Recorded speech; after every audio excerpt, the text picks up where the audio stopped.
Faculdade Finassi apresenta Finamente, um podcast sobre educação e mercado de trabalho. Olá, eu sou a Rafa Ferraz e esse é o Finamente, o podcast da Faculdade Finassi. Estamos aqui para mais um episódio e você já sabe, né? Você é estudante, educador, profissional que está em transição de carreira ou simplesmente você que é curioso sobre o tema e sabe que educação e conhecimento nunca é demais, então fica aqui com a gente e sempre ao meu lado. Você também já deve saber que eu nunca estou sozinha. Tiago Matheus. Oi, Ti. Tudo bem, Rafa? Tudo bem para todo mundo que acompanha a gente pelos principais canais e plataformas de streaming e também youtube.com/Faculdade Finassi. Tamo aí para mais um episódio, Rafa. Mais um, hein? Para mais um convidado bacana. Esse de hoje, ele é bacharel em administração e em ciências contábeis. Mas não é só isso não, ele é mestre em engenharia de produção. Que uma coisa tem a ver com a outra, Rafa? Eu também tô querendo entender. Daqui a pouco a gente vai perguntar. Ele é doutorando pela Unesp de Bauru, com mais de 20 anos de experiência, né, no ensino superior. Ele atua como professor e também atua como gestor educacional, além de consultor nas áreas estratégicas, inovação e vendas. A sua trajetória profissional é marcada pela busca constante, né, por conhecimento, tendo na segunda graduação uma ferramenta aí, importante que a gente vai falar bastante para ampliar competências, integrar saberes e também impulsionar carreiras, Rafa. Ele é gestor dos cursos de graduação e pós-graduação em negócios na Faculdade Finassi. Boa. E acredita, assim como tantos entrevistados que já vieram aqui, que a educação contínua é um diferencial competitivo essencial no mundo atual. Estamos falando do professor Jean Carlos Cavaleiro. Prazer, seja bem-vindo. Muito obrigado, o prazer é todo meu. Posso chamar de Jean? Pode, Jean, claro, por favor. já vamos falar daqui dessa mistura de administração, ciência contábil, engenharia de produção, Pois negócios, mas primeiro fala um pouquinho de você além do currículo. Como é que a gente encontra o Jean aqui hoje? Como é que você chegou até aqui? Como é que você vê a educação? Isso é muito bom falar, é um assunto que me agrada bastante. Se me perguntasse isso alguns anos atrás, eu ia começar falando da carreira. Hoje, como eu enxergo essa ação um pouco diferente, eu gosto de começar a falar de mim, né? Hoje eu sou um avô de 4 netos, vindo do 5º neto, então para mim isso hoje é prioridade. Eu gosto sempre de falar isso, acho que o meu histórico de vida chegou nesse aqui que eu vejo que é o topo do que eu queria chegar como ser humano. Poxa, avô de... Mas você tinha planejado isso? Não, não tinha planejado, não foi planejar. Casei cedo, tinha 20, 21 anos de idade, vou ter quase 30 anos de casado, 29 anos. Uau! Então, a vida se direcionou por um caminho que não foi o planejado, mas que não sei nem mensurar em prazer o quanto que isso dá. Paralelo a isso, constrói-se uma carreira, né? E aí eu gosto sempre de falar que a minha carreira na área da docência aconteceu muito por acaso. Eu sempre me preocupei em fazer mais, nunca quis ser aquilo que todo mundo é. Eu cresci com minha mãe falando, você não é todo mundo. E isso entrou na minha cabeça. Acho que todo mundo, numa fase na vida, já ouviu isso, né? E aí isso entrou na minha cabeça e eu queria agir diferente de todo mundo. Isso fez com que eu, jovem ainda, 18, 19, 20 anos, já assumisse gerência de loja, empresas que só tinha gerente mulheres. E era um prazer para mim eu ser o único gerente homem dali. Olha! E falavam assim, Jean, aqui não adianta você se esforçar, porque homem aqui não cresce. Você gosta de desafio, né? Aí não deixei de ser homem, né? E consegui alcançar o que eu buscava. E isso fez com que o jovem ainda tivesse salários diferenciados, conseguisse ter um padrão de vida diferenciado, ainda garoto, muito jovem. Mas o seu foco aí nesse momento era o quê? Quero ganhar dinheiro, era isso? Ou quero encontrar uma profissão? Eu queria fazer melhor, eu queria fazer diferente. Eu confesso que o dinheiro faz parte, agrada muito dinheiro, você poder viajar, ter carro ainda jovem, ter sua casa, casar sem ter que depender dos pais, né? Montar sua família e, além de ter sua família jovem, ajudar os pais. Isso aí não vou negar que dá um prazer muito grande, mas o meu objetivo era fazer diferente. Agora, Jean, seu objetivo era fazer diferente, mas qual foi a sua primeira formação, a sua primeira escolha, o seu primeiro passo aí para... Por que escolher? Administração. Eu me formei em administração, a primeira faculdade que eu fiz, e eu via que na atuação profissional, na gerência de loja, eu era professor sem saber. Professor? Professor sem saber. Gerente de loja, na supervisão de loja que eu atuei também, era professor sem saber. Como assim? A função de um gestor é ensinar todos os dias. Sim. Então você contrata pessoas, você tem que desenvolver. Entre uma pessoa crua numa empresa, eu tenho que transformá-la em um profissional. Entendi. Então eu estava todo dia ensinando alguma coisa e me preocupava quando recebia alguém que não aprendia. Olha. Será que eu fiz alguma coisa errada? Será que eu ensinei diferente? Será que eu teria uma outra forma de Já falar? diria que você é um líder, não chefe, líder nato, Eu né? me- Alguém que quer ensinar e Líder. repassar é Então, líder. Não é chefe. Eu já vi atuação como professor, ensinar sem ter esse olhar de professor, mas já ensinando, me preocupando em criar métodos e meios para ensinar de maneira que o outro aprendesse. Ah, Então, quando eu comecei a dar aula, eu resgatei muito isso. ah. Quando eu comecei a dar Entendi. aula. Então, quando eu entrei na administração, a ideia não era ser professor. Só que aí na faculdade também, esse olhar do ensinar, eu me reunia com colegas para ensinar matemática financeira, ensinar orçamento, tudo que tinha cálculo mais complexo, eu me reunia para discutir. Mas por que então você escolheu administração? Porque sua área, você gostava dessa área de matemática, de números? Eu era gestor, era gerente de loja e eu tinha que lapidar a questão de visão estratégica, visão holística, planejamento, organização, envolvimento de pessoas. E para a ocasião, a faculdade falou assim, ó, a empresa que eu trabalhava falou assim, se você fizer administração, eu pago metade. Era tudo que eu queria.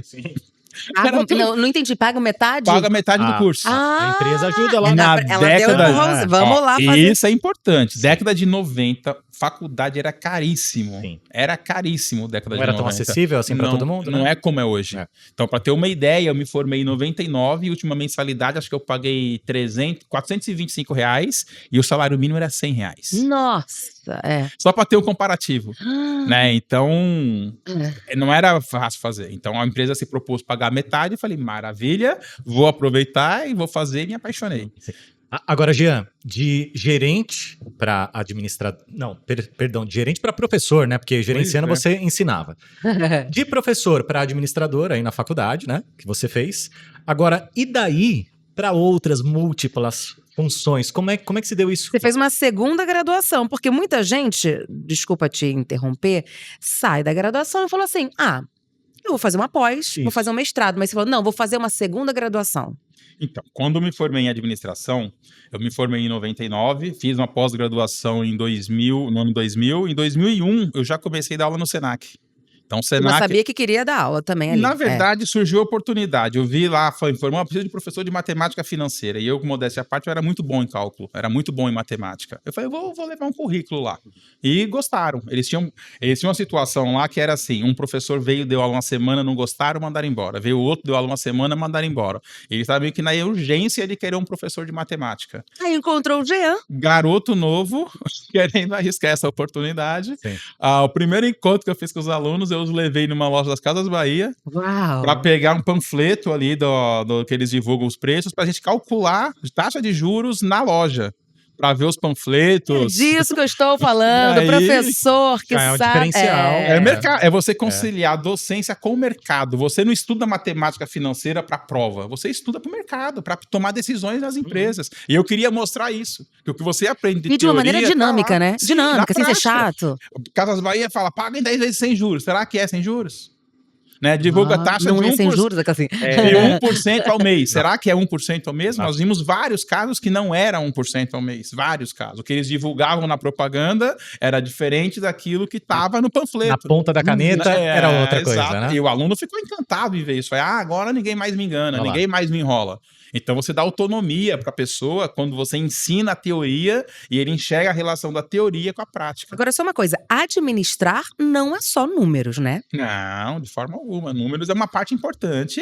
Eu diria que é o alicerce, é o pilar, porque qualquer projeto, isso eu falo muito para aluno meu. Primeiro que eu combino que eu não tenho aluno, eu tenho profissional em desenvolvimento. Boa. Então isso já muda a relação com o aluno. Ele não está ali para aprender, tirar nota e pegar um diploma no final. Ele está ali para aprender algo, ir para o mercado e crescer profissionalmente. É o olhar executivo. Eu não estou ali só para ter um diploma, eu estou ali para crescer profissionalmente, para transformar a minha vida. E eu gosto muito de dividir isso com o aluno, dividir isso com a faculdade. Tanto que todo lugar que eu passei, eu cheguei a cargo de gestão. No Senac eu fui coordenador, na Cruzeiro do Sul eu fui coordenador, fui gestor de área, na Unip eu fui coordenador e gestor de área. Sempre empresas grandes e que viram alguma coisa diferente que eu cheguei a um cargo de gestão. Então, alguma coisa diferente na ação atendeu a demanda que o mercado tinha. Uhum. Eu não quero teoria, eu não quero sentar numa sala de aula à noite e ficar, decora que é fórmula. Eu odeio o professor de matemática que fala isso, decora que é fórmula. Sim. E não é, aquela fórmula tem uma origem, tem uma aplicação, tem um porquê, e coisa que escola nenhuma atende. E aí as ciências contábeis entrou porque é naturalmente um complemento de administração, ou então uma especificidade, uma coisa mais técnica dentro de administração? Então, só para ter uma ideia, a contabilidade, eu comecei a dar aula antes mesmo de ser formado em ciências contábeis. Por quê? Porque tem uma correlação da administração com contábeis. Você já aprende alguma coisa. Metade do curso de administração É contábil. é contabilidade básica, contabilidade de custo, é legislação trabalhista. Então, metade do curso tá interligado. Só que não se aprofunda. Só que eu nunca me contentei com não se aprofundar. Aquilo que o professor não dava, eu ia atrás de desenvolver, de estudar e pesquisar. É uma pena que na época não tinha internet. Isso eu falo muito. Né? Eu falo muito com meus filhos hoje, porque eles têm a vantagem, né, da internet que ela proporciona. Na época era biblioteca. Então, a gente fala disso aqui, né? Se eu não tivesse em aula, era a biblioteca que eu estava. Eu não sabia o motivo, né? Mas o tempo depois mostrou. Então, isso fez com que eu chegasse lá no Senac, onde eu dei aula a primeira vez de ciências contábeis. Primeira aula que eu dei com eles foi montar uma dinâmica dividindo grupos, onde os alunos iam vender sorvete. Eles iam alugar a banca de mim. De um professor assim, eu precisava, eu também. Eles iam vender sorvete, aí eu lembro mais ou menos dos números, ó, que um vendeu 10 mil, o outro vendeu 5 mil e ficou triste. Eu vendi menos que ele. Quando eu fiz a contabilidade deles, ele viu que o cara que vendeu menos lucrou mais. Olha! Então, vender mais não significa nada. Não significa nada. O quanto você faturou não significa nada. E de maneira prática, para garotos de 17, 18 anos que nunca trabalharam, mas isso fez toda a diferença para eles olharem para a contabilidade de forma diferente. Olha, que incrível. Então, essa pegada que eu gosto de trazer. É o aluno sentir na sala de aula aquilo que ele vai ver no mercado de trabalho. Mais ou menos quando a gente já falou também em episódio de pesquisa trazendo para a rotina, para o cotidiano. Você traz ali a administração, a contabilidade na prática. Você monta uma sala com 100 alunos, se é só teoria, ele está dormindo na sala de aula. Ele está cochilando, não está nem prestando atenção no que você está falando.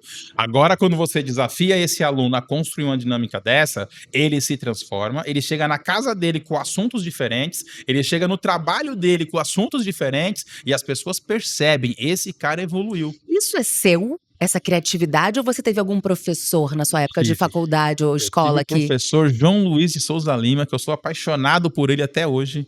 Primeiro seminário que eu fiz na universidade, ele falou assim: Jean, você vai ser professor. E eu falei pra ele: Deus me livre. Aí, ó. Eu falei, isso eu falo pra ele até hoje, que a universidade que eu estudei, em 2003, eu virei professor lá. Entrei como professor. Legal, fiquei até agora, 2025. Né? Então eu vi a universidade crescer, chegou hoje estar no Brasil todo. E atuei muito tempo como profissional ao lado dele. E todo canto que eu tô, eu falo: esse cara aqui foi minha inspiração. Mas o Thiago, a gente falou também que ele é mestre em engenharia de produção e está fazendo doutorado também em engenharia de produção. E aí, o que isso tem a ver? Então, tem muito a ver pelo seguinte: o Brasil tem uma marca horrorosa, que é o quê? É a produtividade homem. O trabalhador brasileiro produz pouco. Aí quem ouve falar isso fala assim: mas como assim? Eu trabalho pra caramba. Exatamente. Mas produz pouco. Então, por exemplo, se você comparar... Trabalhar e produzir são coisas diferentes. São coisas diferentes. Então. Aquele que só trabalha, eu chamo de o cavalo cego. Ele corre sem olhar a direção. De repente ele percebe que 90% do tempo que ele correu foi tempo perdido. Vai ter que voltar. Nossa. Que não levou para lugar nenhum. Né? Então, quando tem estratégia, você trabalha menos e vai mais longe. E aí eu te pergunto, é uma responsabilidade da faculdade, da academia ou também do profissional, as duas coisas juntas? Eu entendo que é toda uma estrutura. Já começa que a educação brasileira não é levada a sério desde os primórdios, né? Desde o ensino fundamental, não é levada a sério. Quando você pega numa estrutura que um aluno não pode ser reprovado, não pode ser cobrado, você já avacalhou lá no início, lá na base. Então, quando você entra na universidade e você pega um professor que quer cobrar, aquilo vai contra tudo que ele aprendeu na academia, na escola, tudo que ele aprendeu. Ninguém nunca cobrou nada dele. Então, ele chega na universidade e alguém quer mais. Como assim você quer mais de mim? Né? Você manda ler, mas como assim eu tenho que ler? Então já é uma dificuldade que o professor encontra aí. Aí vem o MEC, que atrapalha mais ainda o processo. Deveria ser um braço que ajuda. Só para ter uma ideia, em 2003 eu comecei a dar aula numa universidade. E eu sempre... 2003. 3. Aí eu sempre fui muito próximo de aluno, tomar café e bater papo, sempre fui muito próximo. E uma dessas conversas, conversando com o pai de um aluno em 2003, ele falou assim: Jean, uma coisa me preocupa. Eu me formei aqui há 10 anos atrás e a matriz é a mesma. 2003, não evoluiu em nada. 2003, ele se formou em 93. Nossa. E a matriz era a mesma. Mas às vezes, eu acho que é uma responsabilidade dupla, né? Às vezes também tem a academia entrega, mas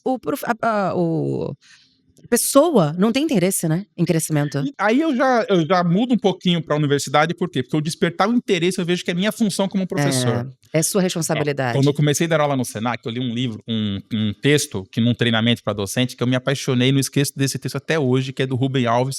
Rubem Alves. É intitulado Aprendo Porque Amo. E aquilo eu achei que é a alma do professor, ou deveria ser.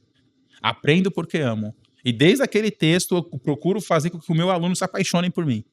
Então, eu quero estar próximo, eu quero que ele veja em mim algo que ele possa trazer para a vida dele e, a partir dali, ter um crescimento profissional. Então, isso acho que cria uma relação muito diferente com o aluno, com o processo de ensino-aprendizagem. É o que você não vê hoje. Sim. Que as pessoas querem fazer pelo dinheiro.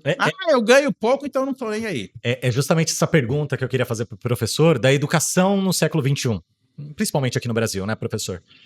Você enxerga que ainda hoje no nosso país estudar virou aquela obrigação porque eu preciso ter um diploma a qualquer custo? Ou porque a gente veio de uma geração que pai falou, não, tem que ter um diploma, tem que fazer alguma coisa, escolhe qualquer coisa e faz. Ou tá mudando, já virou uma estratégia aí de crescimento profissional, pessoal? Tem os dois lados hoje, né? Infelizmente, a grande maioria faz por obrigação. Tá na sala de aula, quer cumprir o horário, 4 anos de curso, 2 anos de curso, não importa do quer tirar tempo. Notinha azul. Nota 6. Passou com 6, né? Tá bom, pegou o diploma, vai embora. E aí a gente se depara com o quê? Com dados apontando, por exemplo, que de um curso de economia, só 5% dos alunos que se formam estão preparados para poder atuar no mercado. 5%. É muito e detalhe, pouco, né? onde estão esses 5%? Numa FGV, numa ESPM, né, numa FECAP, numa Mackenzie. Não, mas aí onde está o problema? Há uma responsabilidade, então, também, como você falou, assim, já tive professores que não me estimularam. Acho que uma responsabilidade, meu autodesenvolvimento, eu olhar para isso como uma coisa séria, mas também encontrar professores como o Jean. Sim. Hoje a gente enxerga entende que a desvalorização salarial, a desvalorização da função docente fez com que as pessoas perdessem a paixão e trabalhassem somente pela carga horária e pelo salário que vai receber. Não tem mais aquela paixão, aquele brilho nos olhos. Os poucos que tinham, e muitos doutores muito bem titulados, eles foram descartados pelas universidades por conta do salário que era alto. Isso é lamentável. Os poucos que sobraram, muitos foram por opção, não era assim uma paixão, um prazer de estar aí dando aula.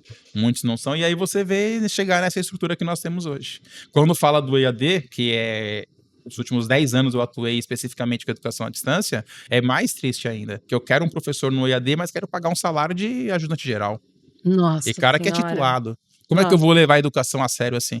Não Você tem acredita como. em EAD, aliás? Acho que uma pergunta importante. Acredito muito. Atuei muitos anos com educação à distância.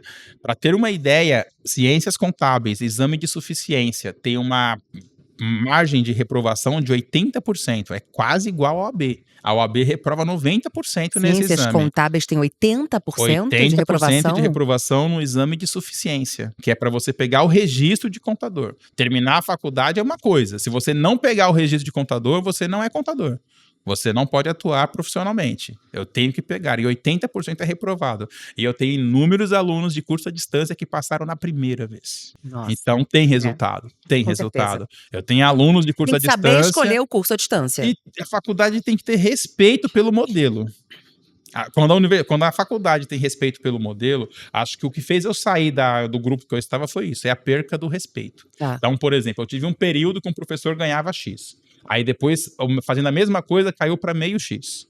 Aí depois, fazendo a mesma coisa, caiu para 0,3x. Depois caiu para 0,1. Falei, gente, nossa, não dá chegou mais. No fim da decência. Cheguei na decência aqui no chão. Aí eu comecei a cavar o chão e tá para baixo da decência. Aí não tem como eu respeitar e falar, não, isso aqui tá trabalhando com educação. Não tá. Isso aí faz perder. E sabe qual é o grande problema? Grupos educacionais concentram 60% dos alunos da instituição privada no Brasil. Nossa. E por que elas estão preocupadas? Podem pesquisar. A preocupação delas é em divulgar lucro recorde. Não é só lucro. Se fosse lucro, estava bom. O lucro tem que ser recorde. Então, se tem 10 grupos... A preocupação não é o ensino de qualidade, você está me dizendo. É o lucro... não é nem só o lucro. A indecência era procurar só o lucro. Agora quer lucro e lucro recorde. Tem que ser tem lucro a faculdade alto. Finamente, entendeu? Porque a gente está aqui justamente fazendo esse podcast para falar de educação de verdade, não é? Porque, pelo amor de Deus... Para fazer o caminho contrário. Pergunta geral para quem está ouvindo. Faculdade finalmente não, faculdade Finace. Finalmente é o podcast. Isso. Ensino superior, tá bom? quem ouvir essa pergunta vai responder automaticamente que não. O aluno está saindo bem informado? Não. E sabe por que respondem isso? Empresas reclamam da qualidade dos profissionais. Na visão do aluno e na visão da empresa. Os dois reclamam. O aluno sabe que não está pronto e a empresa tem certeza que ele não está pronto. O que ele faz, então? O que o aluno faz quando acaba a graduação? 60% desses alunos estão em grandes grupos educacionais. O que eu diria é eles olharem para os pequenos. Os pequenos são mais sérios. Os pequenos, eles sabem que o MEC vai chegar lá e se tiver uma vírgula errada, pega no pé. O MEC está em cima da instituição pequena. Que loucura. Por exemplo, eu passei 20 anos num grande grupo. Quando tinha visita de um curso, sabe como que eu fazia? Eu era babado avaliador. Eu ia buscar no aeroporto de táxi, ia levar para jantar no melhor restaurante de táxi, pagava a conta do jantar, levava até o hotel, e desde que ele chegava no local da universidade, ele era responsabilidade minha. O valor gasto era altíssimo para você levar avaliador para cá, para lá. Isso cria uma relação extra-avaliação. Óbvio. Grande grupo pode fazer isso. Óbvio. Grande grupo consegue fazer isso. Então, uma faculdade pequena não faz. Então, o que você está me dizendo a gente às vezes acha que grandes nomes é o que vai dar melhores resultados pra gente, não necessariamente, né? É saber lidar com a informação de internet e redes sociais. Você pega um grande grupo educacional, ele investe 3 milhões só em Google ADS. 3 milhões por mês. Que é o anúncio Você deu bom dia pro Google, ele joga o nome da universidade na sua frente. Sim. Por quê? Muita grana. E aí o aluno, quando vai procurar uma universidade, um curso para fazer, ele acha que aquela que está mais visível nas redes sociais o anúncio. é a melhor. E não é. O anúncio pago. Você não pode ser a régua, né? Não pode ser a régua, tá? Você filtrar e procurar aquela que não está em evidência nas redes sociais é a melhor coisa. Você vai pegar uma universidade pequena, séria, muito bem conceituada na região que ela está, todo mundo conhece, sabe do valor que ali tem com a educação, precisa de professor bem titulado e muitas vezes paga melhor do que grande grupo. Então, por exemplo, se eu for dar aula num grupo conhecido, legal, eu vou pro status. Eu sou professor do lugar tal. É o nome. Nossa, é professor de lá, mas ganha uma mixaria. De repente você vai dar aula na faculdadezinha pequenininha, a sua aula é melhor. Incrível. Porque ele tem que pagar mais, que é para atrair o professor. Então acaba oferecendo coisas melhores. Professor Jean, ainda assim, né, falando de educação e das dificuldades, né, seja para o docente, seja para o estudante, para a população brasileira no geral, ainda assim, hoje em dia, tem muita gente que busca uma segunda graduação, né, não se contenta apenas com a primeira formação. E foi o que você fez, né? Exatamente. E o professor que tem 3 ou mais, né, pelo menos a gente contou algumas aqui, você acredita mesmo que uma segunda formação, ela pode sim ser um divisor de águas na carreira de alguém? Às vezes a nossa vida tá rumando para um lado profissional. Na segunda faculdade é que você fala, opa, surgiu um estalo. Isso aqui. Isso eu acho muito legal. Por quê? O aluno, quando ele chega na segunda graduação, ele está num outro momento da vida dele. Então, ele terminou a graduação, partiu para a segunda graduação, ou imediatamente ou depois, ele tem um olhar diferente com a instituição, ele tem um olhar diferente com o processo de aprendizagem, ele consegue encaixar melhor aquilo que ele está aprendendo. Por exemplo, você faz administração, depois faz ciências contábeis. Que foi o que você fez. Que foi o que eu fiz. E aí você percebe... E olha o desafio que eu fiz. Eu fiz administração, dispensei muitas disciplinas para fazer ciências contábeis, porque metade eu tinha cursado já na administração, fiz um curso no menor tempo, prestei o exame de suficiência e passei de primeira. Então, esse tipo de processo de aprendizagem, você percebe que ele é melhor aproveitado com o aluno que já tem uma formação, porque ele consegue desenhar melhor o caminho que ele tem que percorrer dentro do curso para se dar melhor. Agora, Jean, a gente até brincou aqui nos bastidores, eu e o Thiago somos formados em comunicação social. Quando você não sabe, isso acontece na faculdade, a gente não sabe, na faculdade não, na escola, quando você não sabe muito bem o que você quer fazer, quem é mais da área de humanas vai fazer comunicação social. E quem é da área de exatas vai fazer administração. E aí tem a parte de ciências contábeis também. Como é que você enxerga isso? Você pega alunos que realmente, não sabia o que fazer, tô aqui fazendo isso. Isso eu costumo falar nas minhas aulas de abertura, porque você pega uma sala com 100 alunos, pelo menos uns 80 é dessa forma, uns 80. Eu não sabia o que fazer, então fui fazer administração, porque é um pouco de tudo. E sai gente boa daí? Sai.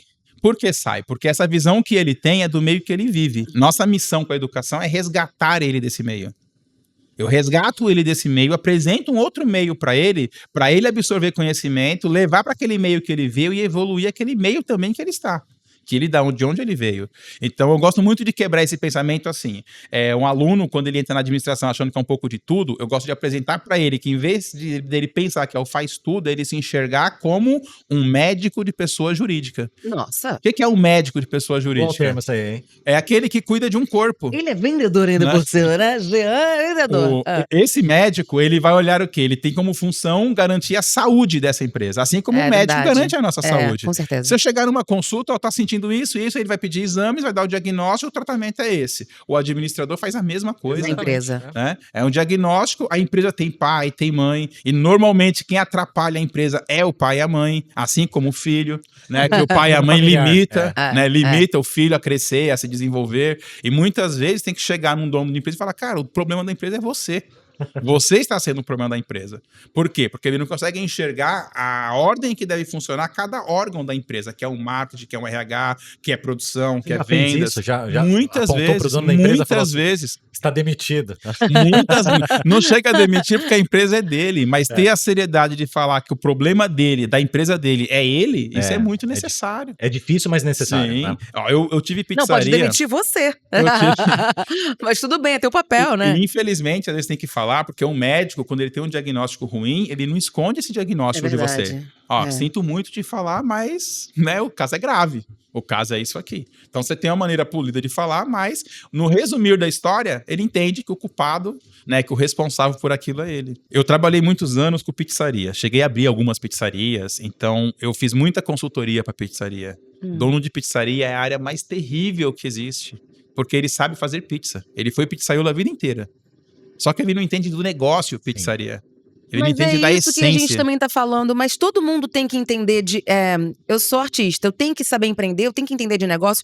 Daí eu já vou puxar o gancho que eu acho que a gente não falou, que você é consultor nas áreas de estratégia, inovação e vendas. Aí você fala assim, meu Deus, ele entende de administração de empresas, ciências contábeis, produção, e aí você tá falando de negócio o tempo todo, você tá falando de empreender. O mundo é um negócio. Eu, como professor, todo mundo tem que ser empreendedor? Não é que eu tenho que ser. Se eu transformar aquilo que eu gosto de fazer em um negócio, eu vou juntar o útil ao agradável. Eu vou fazer algo que eu gosto, vamos supor, eu sou nutricionista, eu sou apaixonado pela nutrição e pela qualidade de vida. Eu posso transformar isso em um negócio que me dê qualidade de vida financeiramente. Então eu faço o que eu gosto, que é atuar com a nutrição, e transformar aquilo num negócio que é o que vai te trazer qualidade de vida. Mas se eu não tenho essa habilidade, eu preciso ir atrás de quem me ajude a ter essa habilidade. E aí tem os administradores formados, né, os contadores formados, que farão esse papel para quem não quer ele fazer. Então você pega, por exemplo, alguém da comunicação ou transforma essa habilidade dele de comunicação em um negócio para ele começar a perceber que aquela atuação dele vai gerar renda e boa para ele. Ele vai começar a entrar num outro patamar de negócio. Eu falo isso muito com o aluno meu. Eu preparo meus alunos, não é para prova, é para eles serem executivos do mercado. Executivo do mercado é enxergar as oportunidades e ganhar dinheiro com aquilo. Não. Essa é a ideia. Eu respiro. Vai, põe junto, vai. Porque a gente tá, né? Ansioso e isso é importante. Por exemplo, a Rafa falou da profissão dela, que é a mesma da minha. Então, assim, das duas, uma. Ou a Rafa ou o Thiago, enquanto empresas, né, o que a gente faz de comunicação, a gente deve procurar um profissional, ciências contábeis e tudo mais, para ajudar a enxergar da mesma forma que o pizzaiolo não. O ciências contábeis seria já para resolver ali uma coisa mais burocrática, mas eu digo, a gente sabe comunicar, mas talvez a gente não sabe ser uma empresa. Rafaela Ferraz, Thiago Mateus, comunicação limitada. Somos empresa, né? E talvez eu precise de um consultor de negócios. Só um detalhe, a contabilidade, no passado, ela era para coisas burocráticas. O contador moderno, e no nosso curso lá da Finace, ele vai ser um contador estrategista. Então. Que ele não é o cara que vai só lançar balanço e emitir nota fiscal. Eu tava achando que era isso que eu queria te falar. Muitos contadores não ganham bem. Não, mas era essa a minha pergunta, né? Por exemplo, a gente como comunicador procura um profissional para fazer essa contabilidade, ou mesmo, pode ser a minha segunda ou terceira formação, da Rafa também, vai atrás disso para quê? Para potencializar aquilo que eu sei fazer de melhor. Exato. É esse o caminho? E para fazer com maior segurança. Exato. Por exemplo, um espaço como esse que nós estamos, esse microfone aqui tem algo chamado depreciação. Se eu não sei calcular essa depreciação, eu não sei nem quanto custa um minuto da nossa conversa aqui. Então nós estamos aqui num diálogo. Quanto custa um minuto dessa conversa? Para eu saber se depois que eu vou cobrar, se cobre esse custo. Caro, hein, professor? Então, mas às vezes eu sei que é caro, mas eu não sei colocar na ponta do lápis. Então, se eu sei sei qual é o processo de compra desse aparelho, se eu sei o custo financeiro, aquele que a gente chama de custo de capital, né, na área financeira, qual foi o custo do capital do dinheiro que eu apliquei aqui, qual foi a depreciação, eu não estou falando nem do preço de compra. Tem uma série de custos que vai além do preço de compra. Sim. Vai além. Então, se eu não sei calcular isso, como é que eu sei quanto custa um minuto da operação? Mas olha, não vamos cobrar de gente artista. Pode até ter habilidade de empreendedor, mas deixa ele não ter, porque vai precisar contratar você. Sim, com Também. certeza. Administrador, engenheiro de Perfeito. produção, como é que é? O contador. E olha que legal. Antes você tinha que buscar o contador próximo de você, que você tinha que ir até lá ou ele vir até você. A gente prepara o nosso aluno para o cenário que está chegando, que é a contabilidade digital. Então, ele pode estar em São Paulo, ter um cliente em Fortaleza. Dá pra ganhar dinheiro com contabilidade hoje em Dá, dia? dá. Porque conheço muito, é isso que eu falei, muitos contadores que fizeram lá e são 1900 pessoas, e bolinha. são quase, São os talvez, contadores não sei se até ultrapassados. inteligência artificial pode substituir muita coisa que esses contadores fazem. Muito inteligente. Nosso curso está preparado para o aluno entender isso. Por exemplo, eu passava antes, há uns 10, 15 anos atrás, perdi um tempo enorme ensinando débito, crédito e razonete. Era metade do curso ensinando isso no papel. Não precisa mais? Hoje, a inteligência artificial ela vai ler minhas notas e ela sozinha encaixa se é débito, se é crédito, se é ativo, se é passivo. E o contador ele tem que ser o quê? Só o conhecedor técnico para verificar se não está lançado errado. Ele é só o conhecedor técnico para garantir que o resultado que a tecnologia deu está correto. Então, se ele tiver essa visão, em vez de ele atender 10 clientes, ele atende 100. Se ele atende 100, ele pode atender 1000, porque ele tem uma tecnologia que dá suporte para ele. Tem contador do passado que fala assim, eu não posso ter 100 clientes, eu tenho que contratar muita gente. Usa tecnologia. Tem tecnologia específica para a área contábil para dar agilidade na operação. Olha que legal a gente trazer, né, um profissional diferenciado. Não é querendo puxar o saco do professor, não, mas antes, você falando do profissional ultrapassado, contador, que talvez é a visão que quem não é da área tem, né, Rafa? Que é sempre aquele cara, sabe? A gente só quando é que a gente solicita o contador, geralmente? no imposto de Agora, renda. no momento que a gente está agora. Já fez o seu, professor, aliás? Não. Já. A gente que não fez, né, Rafa, ainda. Mas assim, isso te incomoda um pouco ou você leva na brincadeira que o contador era o cara do imposto, o amigo do Excel, essas coisas? Hoje eu falo pro meu aluno assim, é bom que tenha esses contadores ruins, porque vocês vão se diferenciar deles. Então você hoje, nas matrizes de hoje, de universidades sérias, você está estudando para entender como casar a contabilidade com a tecnologia de hoje, para você ser mais produtivo, para poder ter cliente distante fisicamente de você. E o contador do passado, ele não conhece isso, ele não atua com isso. Para ele, isso é perca de tempo. Então, a formação, mas também, vamos lá, a formação desse contador foi diferente da formação do contador. Está sendo. Está sendo diferente, porque hoje ele é um estrategista, ele é uma espécie de um consultor de luxo para o empresário. E sabe que cenário que isso é importante? No Brasil, 98% das empresas brasileiras são micro e pequenas empresas. 98%. E qual é o perfil desse micro e pequeno empresário? Ele é um conhecedor de gestão? Não. Ele é bom em uma coisa, se for cozinheira, cozinha como ninguém, mas como é que calcula o custo da operação que ela está fazendo? Mas pode ser um administrador ou um contador? Sim, um administrador ou um contador, sendo que o contador tem um olhar mais técnico da coisa, que ele vai registrar patrimônio, vai registrar lucro, ganhos e perdas, ele tem um olhar mais preciso para esse aspecto financeiro e contábil. E o administrador, ele é mais estrategista. Isso eu ia te perguntar para um estudante que esteja nos ouvindo, eu não sei se eu decido agora, vou fazer administração ou contabilidade, como faço para escolher? Dependendo do que eu quero fazer, qual é o melhor que se adequa? Então, depende muito do perfil. Eu escolhi primeiro administração, até pela atuação que eu tinha, né? Mas eu tenho muitos obrigado alunos... a fazer administração. Tem um incentivo financeiro, faz que a gente ajuda a pagar. Mas tem muitos alunos que faz contábeis e depois faz administração. É muito comum. Por quê? Porque ele percebe que para ele ser um estrategista na empresa, ele tem que entender de administração. Se ele não entender de estratégia, ele vai ser o contador ultrapassado. Ele vai ser aquele contador que vai só registrar débito, crédito, emitir nota eu posso fazer e se baseia só nisso. Uma graduação em contabilidade, em ciências contábeis, depois fazer uma pós em administração, por exemplo, um mestrado? Não sei se tem isso. Pode, mas eu vejo uma diferença, porque a pós-graduação ela é muito específica. A pós-graduação ela não te ensina a fazer. Ela te especifica muito bem em um assunto específico. Tanto que um TCC, quando você vai fazer na pós-graduação, você escolhe um tema. É verdade. Então, a graduação ela é mais genérica, ela é mais ampla. a graduação. Então, eu poderia fazer administração e depois fazer uma especialização, uma pós em alguma área financeira, alguma área contábil. Não vai ser tão específico quanto fazer uma segunda graduação em contabilidade. O que o Jean está querendo dizer para quem está nos ouvindo e nos vendo é que faça administração e ciências contábeis. O mercado agradece. Por que o mercado agradece? Não, e você também como profissional fica mais bem preparado, né? E esses 98% de micro e pequenas empresas, elas abrem e quebram todo ano. Muitas delas quebram antes de completar um ano. Por quê? Ela só sabe o operacional. Ela só conhece a operação produção. Todo o resto, relacionamento com pessoas, a parte burocrática, legislação, estratégia de mercado, ler a tendência de mercado, eles não conhecem. Eles só sabem fazer. Gerir, não. E é o mercado para esses alunos que vão se formar.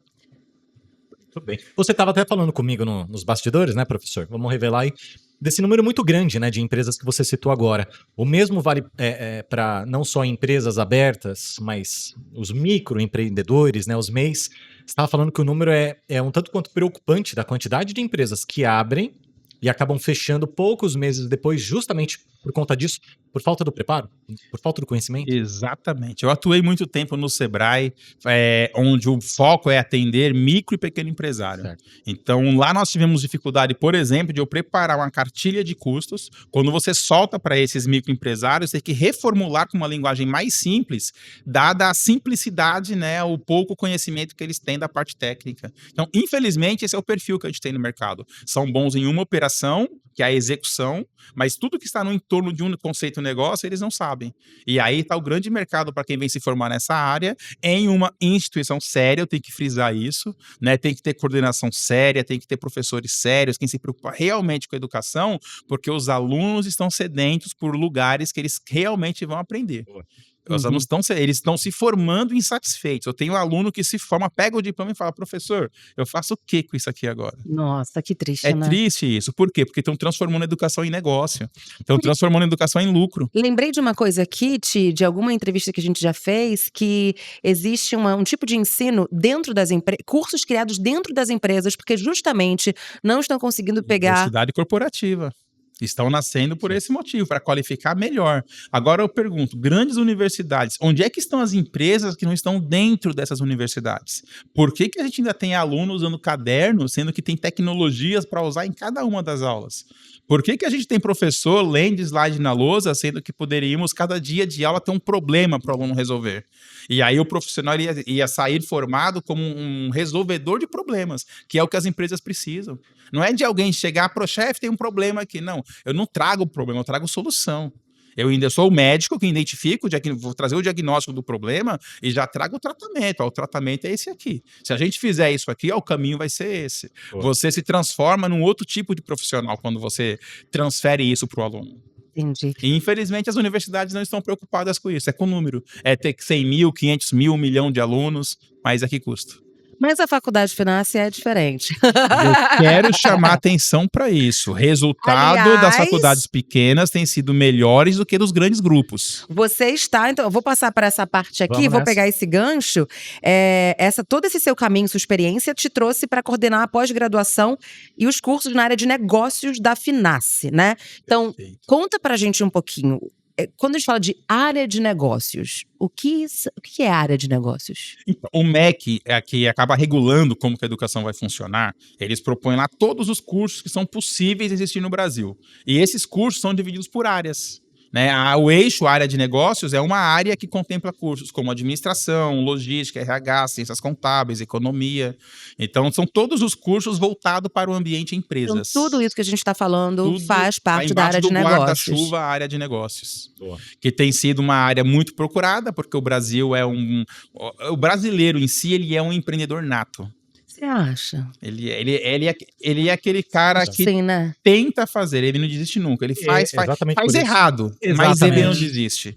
Ele quebra a cara uma vez, Não duas, sabe fazer, 10. mas tá lá, né? Exato. Tá lá. Mas Então, tem como aprender a quando fazer ele direito, né? encontra o conhecimento, aí ele transforma a habilidade dele em um negócio. Algo gostoso de fazer, rentável, que ajuda outras pessoas, desenvolve a economia local. E o que você espera trazer para a Faculdade de Finace como gestor? O que você pretende Então, a implantar? ideia é essa, é trazer nas pós-graduações e em cursos como ciências contábeis de menor duração, porque é segunda graduação, curso de administração também menor duração, porque é uma segunda graduação. E isso é uma vantagem para quem faz segunda graduação, você faz em menos tempo. Já imaginou um curso de 4 Depois anos mais 4. fazer em 1 ano? Mas é possível? Sim, Com qualidade? é possível, com qualidade. Por que é possível com qualidade? Ele faz uma espécie de uma imersão.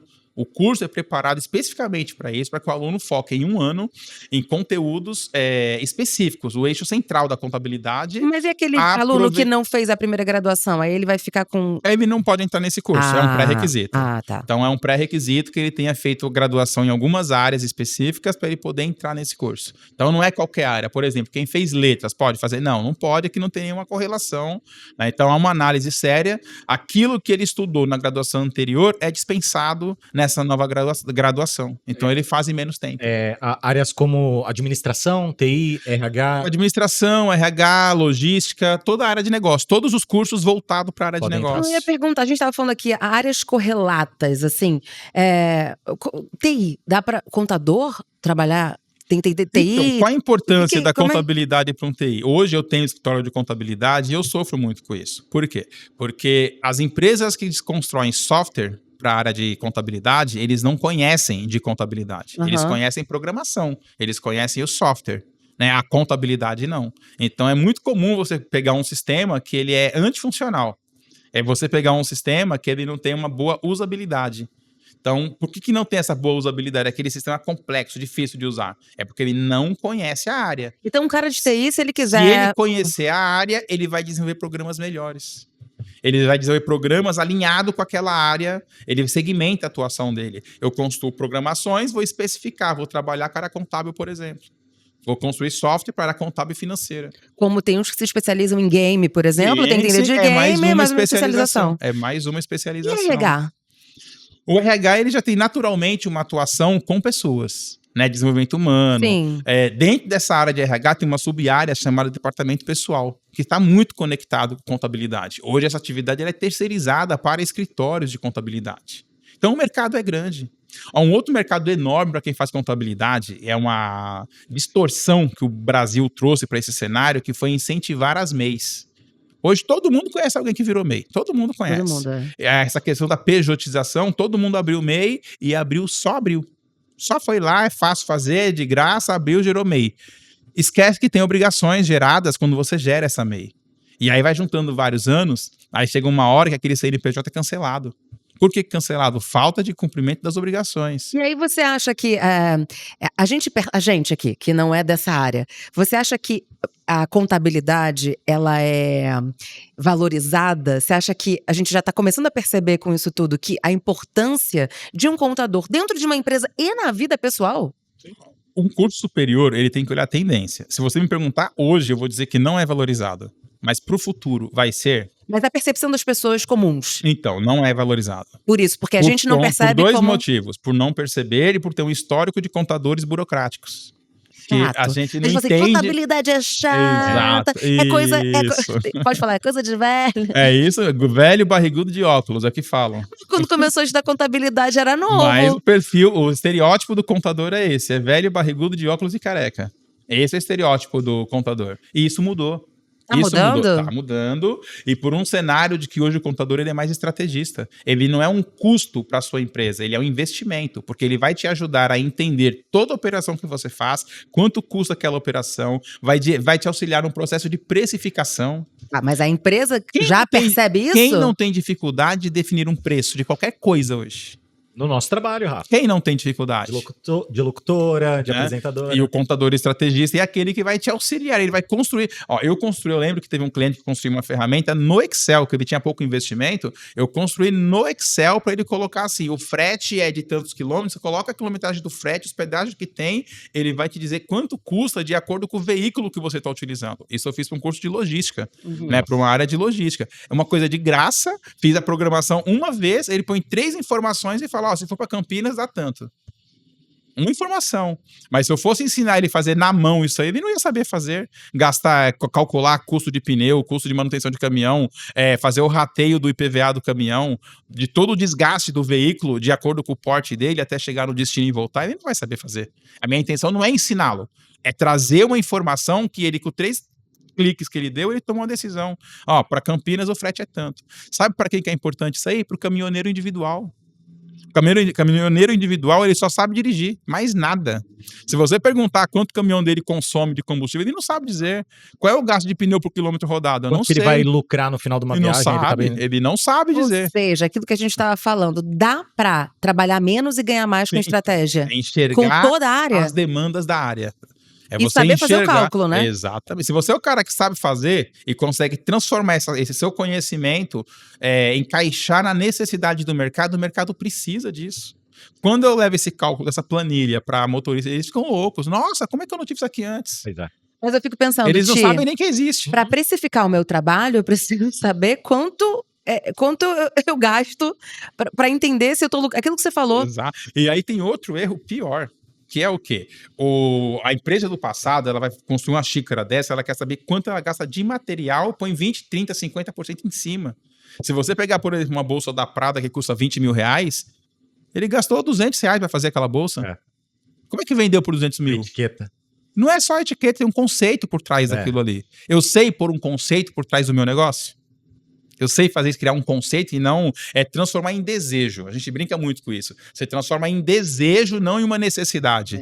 E eu gosto de diferenciar isso para os alunos. Ou seja, eu não quero comprar um apartamento, eu quero comprar a casa dos meus sonhos. Exatamente. Onde eu vou ser feliz com a minha família. Ó, eu fiz esse trabalho na nossa Caixa, quando era banco, antes de ser vindo do Banco do Brasil, para que eles fossem vendidos por um preço maior. Que a nossa Caixa era um banco público que não tinha nenhum produto de mercado, nenhum. Era só abrir conta, era chamado de banco de aposentado. Exatamente. A nossa Caixa, até ser vendida. Então, quem eu vou e vó sempre tinha conta na nossa Caixa. Na nossa Caixa. A Caixa é mais moderna que a federal. A nossa Caixa era um banco do estado de São Paulo. Né, a nossa Caixa. E aí o trabalho era ensinar essas pessoas que eram concursados, ganhavam salários altíssimos. Para ter uma ideia, 2003, 2004, tinha Caixa ganhando 7 mil reais.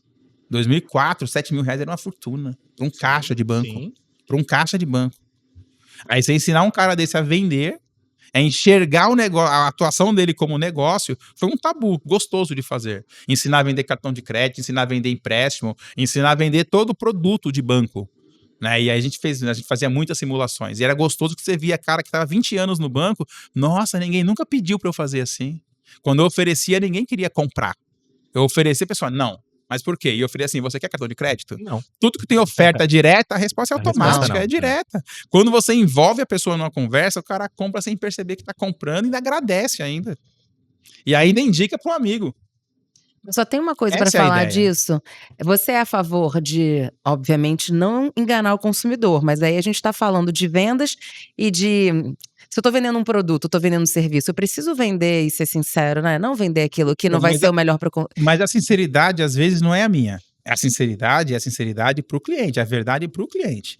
Eu posso ter uma visão de um produto que não necessariamente essa tem que ser a visão do cliente. Então, o que eu passo é encaixar a visão que o cliente precisa ouvir. O que eu sempre falo nessas ações? Vendedor é aquele que não vende. Esse é o vendedor. O que ele faz, então? Ele ajuda o cara a comprar. Ele ajuda o cliente a comprar, é diferente. Que às vezes a pessoa não sabe que ela tem aquela necessidade. Ela compra, fica satisfeita e ainda indica. Se não acontecer esses pilares, vender, ficar satisfeito e indicação, eu não fiz um bom trabalho. E ele só vai indicar quando? Quando fez bem para ele. Quando atendeu o que ele precisava. E aí ele se pergunta assim, como é que eu não enxerguei isso antes? Como é que eu não fiz isso antes? Como é que eu não adquiri isso antes? O processo de venda gostoso é assim de fazer. E você se vende como carreira assim também. Pois é. Como profissional. Mas olha, o Jean tá falando tanta coisa aqui porque a gente achou que ia fazer um podcast para falar de contabilidade e administração. E eu tô vendo o quanto sua visão mesmo de estratégia, inovação e vendas, ela é um diferencial. E eu gosto de olhar esse diferencial para contabilidade. Contabilidade hoje tem que ter esse olhar de que eu vou vender. Mas como é que essa pessoa estuda isso? Porque na faculdade de Ciências Contábeis ela não vai aprender tudo isso. Nas tradicionais não, na nossa sim.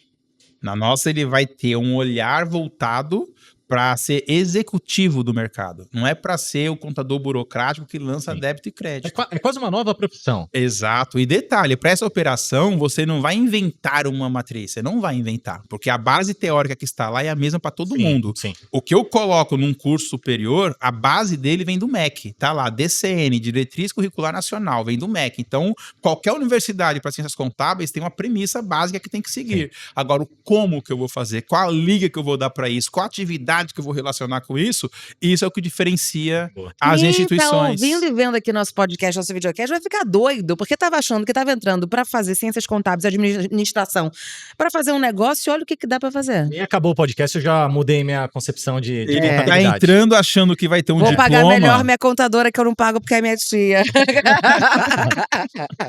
Valoriza a tia. Tia Vânia, um beijo. Agora, professor... eu brinco muito com o aluno e falo, eu na minha evolução salarial, eu cheguei a ganhar 6 salários mínimos, 10, 15, 20, 30 salários mínimos, e eu sempre falei, quem me pagou nunca foi a empresa. Nunca foi. Sabe quem me paga? Quem? É o resultado que eu dou. Eu entro num lugar com 10, passa a fazer 100. Então, o que tá me pagando não é a empresa. Vamos contratar o Jean pra gerenciar a nossa carreira, porque a gente é maravilhoso, né, Thiago? Só falta ficar rico. Justamente. Agora, falando sobre, professor Jean, sobre esse grau de conhecimento que você tem, que a Rafa até mencionou, né, um conhecimento meio que amplo, né, de diversos assuntos, de diversas áreas. A gente acabou pesquisando e eu percebi que você costuma falar de alguns conceitos. A gente vai aprofundar agora num assunto um pouco mais técnico, talvez, mas são conceitos que você gosta e que você aplica ele na sua carreira, no seu dia a dia. Explica pra gente moonshot e também aprendizagem exponencial. O que são esses dois conceitos, professor? Isso é fruto de Nunca uma ouvi falar. inquietação minha, porque... Uma invenção sua, essas duas palavras? Não, ela existe, mas eu Nada, trouxe para o meu dia a dia porque é fruto de uma inquietação de instituições baseadas em teoria. O aluno vai lá, tira 10 e depois não se dá bem no mercado. E depois pergunta, por quê? É igual aprender inglês, Exatamente. né? E não praticar, que é o que acontece no curso de inglês, exatamente. Não, acho que é mais pior, porque o inglês, se eu não souber pelo menos a pronúncia ali na hora, não vou tirar 10 na prova. Não vou nos exames, não vou tirar. Agora, na universidade, é possível. O cara tira 10 em tudo. E depois no mercado ele fracassa. Por quê? Tinha que ter uma resposta para isso. E qual que era a resposta? Ele tirava 10 em coisas que não eram importantes para o mercado. O que adianta tirar 10 para uma coisa de... Eu sou técnico de máquina de escrever. Para quê? Onde é que se utiliza isso hoje? Em nada. Né? Então, esse conceito ele veio do Vale do Silício. Qual? O Moonshot? Moonshot. Ele veio do Vale do Silício na aplicação de estratégia para buscar solução para coisas realmente impactantes. É o auge da inovação. Vai além do conceito de disrupção, de ser disruptivo. É eu pensar em problemas, por exemplo, vamos pensar assim, R$ 1.500, salário mínimo brasileiro, é um salário que dá para viver? Não. Não dá. Por que ainda é isso? E a gente tem muita coisa para falar. É coisas nesse nível. Dá pra resolver? É coisa que você pensa assim, não dá pra resolver. Como é que a gente vai pra cima disso aqui? Então é para você pegar a formação do aluno hoje, não para hoje, mas para daqui 10 anos. O aluno não pode sair da universidade só olhando o que aconteceu 10 anos atrás. Quando você está na teoria, você usou o livro. O livro, para virar livro, ele teve um tempo de estudo, um tempo de preparo, um tempo de publicação. Então, aquilo que você vê no livro aconteceu há 10 anos atrás. No mundo dinâmico de hoje, isso não cabe. Por isso que a gente tem a sensação de que na faculdade você vai aprender um monte de coisa que você não vai usar, no mercado de trabalho mesmo. Mas aí chega no mercado de trabalho, a empresa não consegue te contratar porque você não está preparado nem para começar. Então, você acha que está tendo um olhar agora para mudar essa graduação? Então, poucas faculdades estão fazendo isso, grandes grupos não se preocupam com isso, porque sai caro fazer isso, não querem trazer profissionais que tenham esse cuidado, essa preocupação com esse tipo de formação. Modernizar mesmo, né? Trazer pra prática. Virar de ponta cabeça o que estão fazendo hoje. Hoje faz o quê? Só pra ter uma ideia, pegar, por exemplo, um curso EAD, que é a maioria dos nossos alunos no Brasil hoje. Um curso EAD, ele tem no básico, pro aluno estudar uma videoaula, tem material escrito, e tem atividades. Basicamente, são esses 3 conceitos. Videoaula, pegar, por exemplo, disciplinas de 80 horas. Nossa. Uma disciplina de 80 horas vai ter 6 unidades com vídeos de 15 minutos. 15 minutos de 60 horas, dá quanto tempo dá isso, sendo que a disciplina é de 80? Nossa, nada de vídeo em cima de uma carga horária de 80 horas. Dá 2% do todo. Aí se você pegar a atividade, o processo de aprendizagem requer o quê? Que eu leia, que eu veja e que eu pratique. Tem um caminho para você trabalhar. Então quem conhece estratégias pedagógicas, você trabalha conceito, sobe o próximo pilar, aí trabalha esse conceito relacionado com outras áreas, aí depois que você relaciona, sobe mais um pilar, mais um degrau, e você relaciona com identificação de problema. Depois que eu identifico um problema, eu subo mais um pilar e vou trabalhar com proposta de solução, e depois de proposta de solução é a implementação e controle. Então tem um caminho até falar, esse cara está pronto. Onde é que as universidades estão parando? Na teoria. Olha quanta coisa eu fiz depois da teoria. Nossa, Olha quantas mas coisas. é o que acontece. E muita gente desiste porque acha que é chato. Na teoria ele se forma com 10, 10, 10, 10, 10 e 10. Serve de quê? Na prática, nada. Não que a teoria não seja importante, mas é que só a teoria não vale, né? Teoria isolada não serve para nada. A teoria isolada. O aluno não enxerga a aplicação daquilo. Ele não enxerga como que aquilo resolve um problema dele. E pensando aqui, quantas pessoas entram numa faculdade achando que vai ser uma coisa, Então. e aí não é? E, cara, resolveria tanto o problema de todo mundo. Entrei aqui, já vi o que é. Gostei, vou seguir. Não gostei, saio, não perco meu tempo, já vou pra próxima. Pois é. Seria tão mais Isso fácil. Acontece de monte, acontece muito. O MEC é culpado disso. O MEC ingessa as universidades de um jeito que trazer propostas inovadoras é complicado, é difícil. Aí junta com o aluno que já está desgostoso. Então, se você pegar hoje o aluno universitário brasileiro e perguntar uma pergunta, está satisfeito com a sua formação? A grande maioria vai dizer não. E não adianta mudar de faculdade. Não adianta. Muda só de bandeira. O processo é o mesmo. E a gente deixa o pessoal que está ouvindo a gente aqui um pouquinho mais feliz e mais animado para não desanimar. Qual é a expectativa? Sair da caixinha. O que é a caixinha? Procurar a universidade pelo nome. Procurar a universidade por a mais famosa.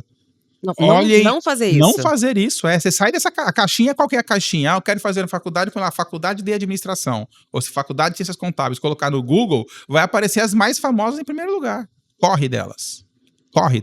Elas é aquele padrão que quer ter 500... Eles querem disputar quem vai ter mais alunos. 500 mil, 600 mil, 1 milhão.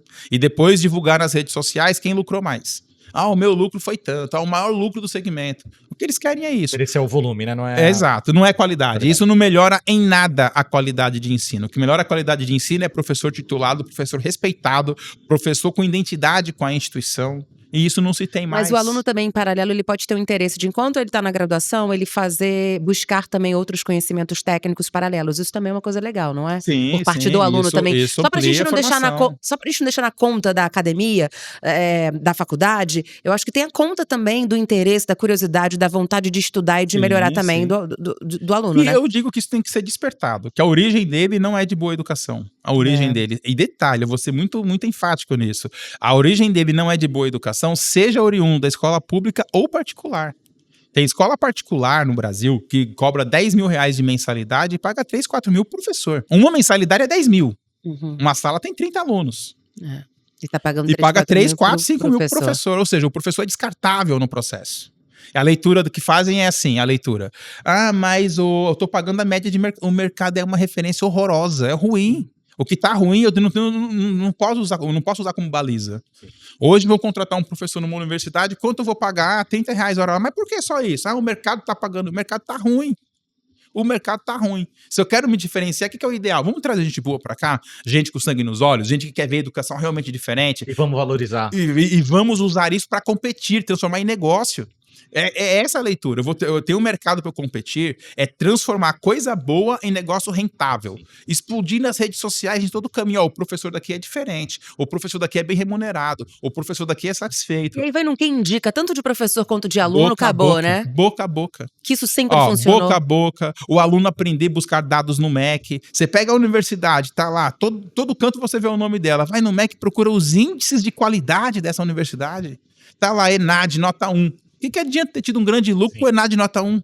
ENAD nota 1 é aquele aluno que foi horroroso no resultado. Então o aluno não se preocupa em olhar essas coisas. Então é importante que ele saiba realmente procurar uma universidade, uma instituição, e é nesse ponto que eu reforço. Depois de 22 anos no ensino superior, as faculdades pequenas, aquelas que não têm a fama dessas gigantes da educação que nós temos... A preocupação dela, o diferencial dela é querer qualidade. Sem qualidade, ela não sobrevive. Sem qualidade, sem proximidade com o professor, ela não sobrevive. Um aluno de uma instituição que tem 500 mil alunos, ele é só mais um. Ele vai mandar um e-mail e espera uma semana para uma resposta. Não tem para quem ligar para reclamar. Não tem com quem falar para pedir alguma coisa. É um chatbot. Na universidade pequena, se ele quiser falar com o dono da faculdade, ele fala. Com o dono. Ele tem acesso ao professor, ao coordenador, à diretor, ao dono, a quem ele quiser. Olha a diferença para você estudar focado só no estudo. E às vezes o aluno fala assim, mas essa faculdade nem conheço. É um bom sinal. Se você não conhece, é um bom sinal. Ela está mais preocupada em construir qualidade do que em construir nome na internet. Tem que pesquisar e tal, para né? É bom dar uma pesquisada, mas já é um primeiro sinal para você apontar o olhar para isso, tá? Professor, a gente está já caminhando para a curva final aqui do nosso bate-papo, que passa muito rápido, né, Rafa? Foi muito legal, foi muito acima do esperado, porque, né, falar de contabilidade, falar desses assuntos Eu acho que o professor Jean trouxe uma visão de futuro, assim, muito moderna, muito para frente, muito... E falando em futuro, é uma pergunta que a gente faz para muitos convidados aqui.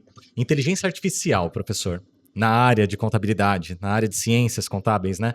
Ela ameaça ou ela fortalece o trabalho do Ele vai contador? dizer, sabe o que eu sei? As duas coisas, depende do profissional de contabilidade, é isso? Não. Na verdade, é uma só, fortalece e muito, fortalece muito que tem um preconceito. Né? Por exemplo, eu ouço falas do o aluno traz a coisa pronta. Eu tenho que ensinar esse aluno a saber trazer a coisa pronta. É isso que eu tenho que trazer. Então, hoje, por exemplo, perde-se muito tempo com débito e crédito, lançamento de débito e crédito. Tem um negócio na contabilidade chamado fatos contábeis. O que é isso aí? É tudo o que acontece numa empresa vira um fato contábil. Compra de computador, compra de mercadoria, contratação de funcionário, pagamento de conta de água.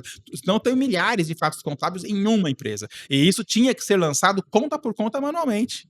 Tomava tempo do profissional. O burocrático ainda faz assim. O burocrático. Não, por isso que eu te falei, a IA vai ameaçar aquele profissional do passado que ficou lá atrás, que ele é só ele era um... Exato. Era um cara técnico, totalmente burocrático. Esse cara não vai ter trabalho. Hoje ele vai pegar uma IA, vai importar esses dados tudo de uma vez, com um clique ele vai lançar milhares de informações de débito, crédito, ativo, passivo. Ou seja, vai trazer a tecnologia ao seu benefício. Exato. Vai agilizar o processo, reduzir erro. Mas aí como fazer então para a empresa falar, bom, se eu tenho a IA fazendo isso, eu não preciso dele. Mentira, então, porque vai ser o cara estratégico. Precisa, porque essa informação da IA vai gerar um relatório. O conhecimento técnico vai dizer se esse relatório está certo ou errado. Então, o conhecimento técnico vai olhar para o relatório e falar, isso aqui bateu, confere. Quando der algum erro, é o conhecimento técnico que ele tem que vai proporcionar encontrar esse erro. Não é o sistema que vai encontrar o erro. Então, a função do contador é fundamental. E detalhe, o tempo que ele evita perdendo em coisa burocrática, copiando coisas, né? É quase um Ctrl-C, Ctrl-V, essa coisa sem sentido. Ele perde fazendo relações com empresas, buscando novos clientes, agregando valor ao serviço que ele presta para o escritório de contabilidade. O cliente dele não precisa saber que isso é feito automaticamente. Não precisa. Mas você tem que criar uma outra função para não ser essa apenas. E aí não ser valorizado, exatamente. Para eu ser esse outro papel, estar conectado com o meu cliente, eu tenho que ter a tecnologia a meu favor, fazendo que eu faça mais em menos tempo e com menos erro. Muito bem. Eu consigo atender muitas empresas, muitos processos com poucos funcionários. É a estrutura enxuta. No e-commerce isso acontece muito. No e-commerce. O cara vende milhões. Quantos funcionários tem? 5. E vende milhões com poucas pessoas. E isso dá para trazer para a contabilidade. Quando eu faço isso, eu sou enxuto, eu posso cobrar menos no meu cliente. Aí, em vez de eu ter 100 clientes, tem 1.000. Muito bem. Em vez de eu faturar 10 mil, né? Se o cara fatura 10, tem 10 clientes, 1.000 de cada um, 10 mil reais, ele paga aluguel, sobrou 3, 4 mil para ele. Para o cara que é empresário, isso é ótimo. Ele tem que transformar isso num negócio rentável. Jean, nossa conversa, como a gente já falou, foi mais do que a gente imaginava, esperava. É um outro jeito de olhar mesmo para uma área que a gente olhou sempre sempre o filho pobre ali, a contabilidade, né? O primo, né? Não é? Sempre muito bom falar com você. E a gente sempre encerra esse podcast perguntando assim, primeiro, uma dica que você queira dar, não sei se um livro, uma série, um filme, ou então uma marca sua, uma frase, uma palavra, o que você quer deixar registrado aqui para que fala, ó, Jean falou isso e talvez tenha me incentivado ou mudou minha vida? Uma frase que eu gosto muito de aplicar com os meus alunos já há muitos anos é que quando eles entrarem numa universidade, numa faculdade, que eles não se comportem como alunos. Não é uma escola, não é um lugar que você vai fazer prova para tirar nota, é um lugar que você vai fortalecer o seu crescimento profissional. Então, eu estou ali para isso. É uma academia para o cérebro. Eu estou ali trabalhando minha postura executiva, minha postura profissional, para você escolher ser o executivo de mercado, não o operador, não aquele que vai para o operacional. Então, o mercado tem os dois. Tem aquele que executa e tem aquele que planeja. Quem eu quero ser? Então, para eu ser o cara que planeja, eu tenho que conhecer, eu tenho que estudar bem, tenho que me aprofundar, né? Eu tenho que participar. Os nossos modelos de curso na Finassi vai ter um modelo tanto EAD como presencial. E o aluno não vai deixar de fazer nada só porque é EAD. Ele vai fazer as mesmas estratégias, só que usando tecnologia. Só que usando os recursos que tem aí disponíveis no mercado, para o aluno se sentir como um profissional de mercado, enfrentar problemas e procurar soluções, que é o que todo aluno universitário precisa se preparar, ser o resolvedor de problemas. Quando você passa a ser o resolvedor de problemas, você é o cara melhor valorizado. Necessário. Aquele pequeno empresário, ele vai te abraçar de um jeito, não vai deixar você sair do lado dele nunca. E aí, para você estar do lado dele, ele vai ter que te convencer financeiramente para você estar ali. Muito bem. Então, essa é a pegada. Né? Não querer aprender o mínimo necessário com 6, que aí você vai ser o burocrático, vai ganhar R$1.500 por mês e vai dizer que a universidade, a faculdade não mudou sua vida. E, Jean, fiquei curiosa aqui, uma curiosidade minha. Que palavra definiria o professor Jean, hein? Inquietação. Inquietação. Agoniado. E hoje é avô, então, nossa senhora. Muito e pior bem. que eu tenho umas netinhas tão inteligentes que elas conversam horas. Eu nunca pensei que eu fosse conversar tanto com uma criança de 2 anos. É mesmo? E pergunta, e questiona, e faz pergunta que você não sabe responder. Genética, né? É um Aí, ó. negócio assim maravilhoso. É complicado. Obrigada. É um negócio Professor, maravilhoso. Tem redes sociais, algum canal que você gostaria de sugerir pro pessoal? Tem. Seguir, acompanhar, inclusive, as novidades do Eu curso, acho né? que quem escutar a gente vai querer falar com você, vai Sim. querer conversar. Porque... Falo muito de educação no meu LinkedIn. Boa. Lá eu falo muito de educação, que é professor Jean Cavaleiro. Cavaleiro. Cavaleiro. E todas as redes sociais é o mesmo nome, é Jean Cavaleiro. Jean Cavaleiro. Só que Jean Cavaleiro tem 2, é eu e meu filho mais velho, que é o Jean Júnior, né? Mas você é o Jean Cavaleiro original. Eu sou o Jean pai. Pai. E o pior é que ele também é da educação. É mesmo? Ele também é da educação. Mas se ver jovem não sou eu. Aliás, se ver tão jovem não sou eu. Né? Um pouco jovem. Um ele pouco mesmo. jovem sou eu. Jovem há mais tempo, né? Professor, obrigado. Eu que Um agradeço. prazer e sucesso aí no novo curso. Muito obrigado. Agradecida. Ô tia, então quem quiser, vamos repetir aqui, YouTube.